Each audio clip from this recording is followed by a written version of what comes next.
Trump always chickens out, also known as taco. Apologies for the British pronunciation. This is a phrase coined last year that describes President Trump threatening something huge to get leverage. The market falls, he backs off, and stocks go higher. We saw this play out again this week when the White House threatened a 10% tariff on 8 NATO allies until a Greenland arrangement was reached. These tariffs could go up to 25% by June if this didn't happen. Naturally, the markets freaked out. But why would the United States risk a trade war with their allies over Greenland? It does sound a little bizarre, but the geographical position of Greenland makes it an important bit of real estate for the United States. It would help to possibly defend themselves from missiles coming from Russia and China. They do already have a base there, but this Golden Dome, as it's being called, becomes way easier to expand Arctic Basin radar and sensors. The estimated cost for this is pretty wild, ranging from $175 billion US according to the US administration to over $3 trillion according to independent estimates. So back to the taco cycle. The threat was made, the market panicked, and then comes the so-called chicken out. On Wednesday the 21st, Trump announced the framework for a deal that resulted in a cancellation of the earlier 10% tariffs, which saw the S&P indices rally. So the stock market parties on the potential bad news being gone. But here's the punchline. There is no new deal. This framework agreement doesn't actually change anything as we currently know of. There was no transfer of territory, no purchase agreement, no change in sovereignty, and Danish and Greenlandic leaders made that very clear. A deal requires more than one party to agree to terms. If not, there is no deal. If anything, this just looks like a repackaging of stuff that already existed, which is the Arctic Security Corporation and US defense access that's basically been on the books since the 1951 Greenland Defense Agreement. Furthermore, Danish politicians downplayed the whole thing. A member of the Danish parliament said that it wasn't even a real negotiation. It was just two men having a conversation.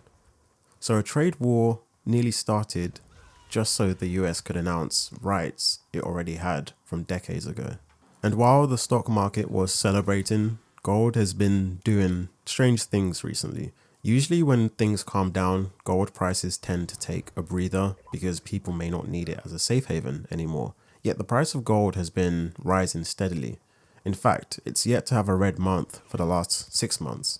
Silver is even more impressive and extends that time period to 9 months. So there's a huge divergence here. Stocks are saying things are fine, there's not much to worry about, whilst gold may be telling us to be wary of the system. Why is this? Well, I think the real reason gold and silver aren't relaxing is because institutional investors, your big banks and whatnot, are kind of worried about two things right now, amongst many other stuff. But first, the whole situation with Jerome Powell. Whether you think it's justified or not, even the idea of going after the Fed chair puts a huge question mark over the independence of the Federal Reserve. And markets don't like question marks, especially around the people controlling rates and liquidity.